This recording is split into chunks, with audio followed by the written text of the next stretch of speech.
If our inclusive growth has to be sustainable, we have to address the concerns of the excluded and marginalized sections of the society.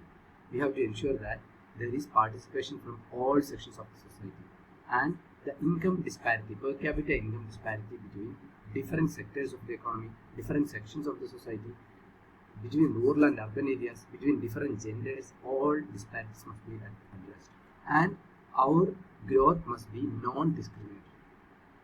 This particular growth trajectory should have the potential of higher amount of poverty reduction.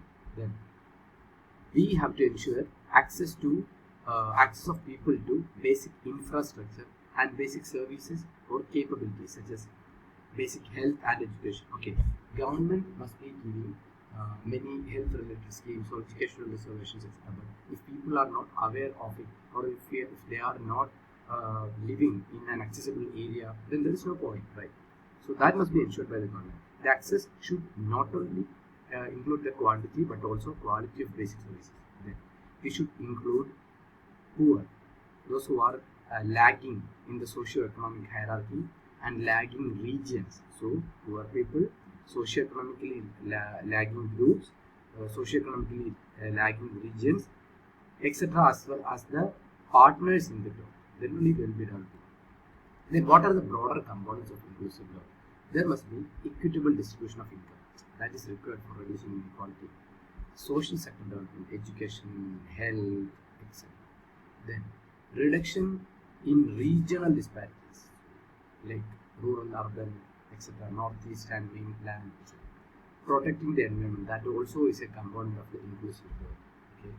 Then industrial development, agricultural development, all these are components of inclusive growth. Then, why inclusive growth matters for Indian economy or India's future development? First of all, if that is not happening, if inclusive growth is not happening and GDP is simply growing, what are the concerns? Okay, there is a severe lack of accessibility to core public services. People are not getting that. How people will be developing? Then how, without that section's participation, how can India develop? Okay. The public spending across core services stays a dismal percentage of GDP.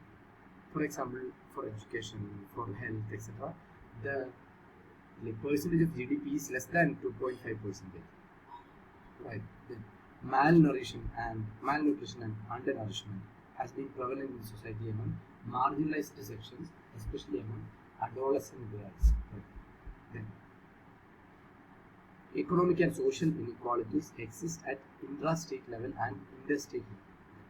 Poor growth rates and poor public services in lagging states make sure that disparity increases. Okay, poor growth rates and poor public services in lagging states, for example Bihar, make sure that disparity increases. So that is economic and social inequalities exist at intra-state level and interstate level. Yeah. This data is reflected in the Human Development Index and per capita income across different states. Then low agricultural growth, low quality employment growth, okay, low human development, rural-urban divides, gender and social inequalities, regional disparities, etc. are the problems of the nation.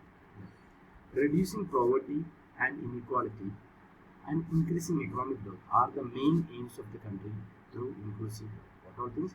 We should reduce the poverty, we should reduce the inequality, we should increase the economic growth. Growth has been uneven across sectors and locations.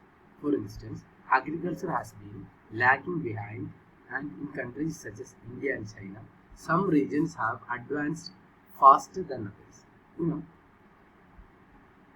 In countries like India and China, agriculture has been lagging behind, but some regions have advanced faster than others. Okay, fine.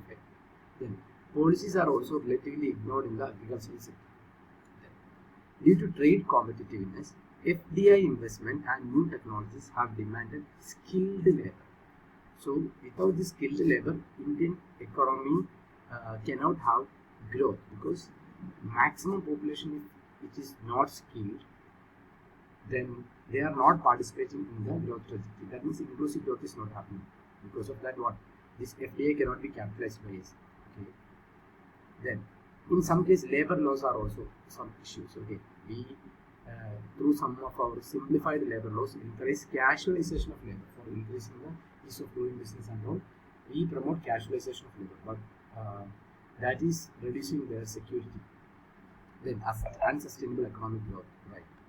These are some of the things that we should keep in our mind for what?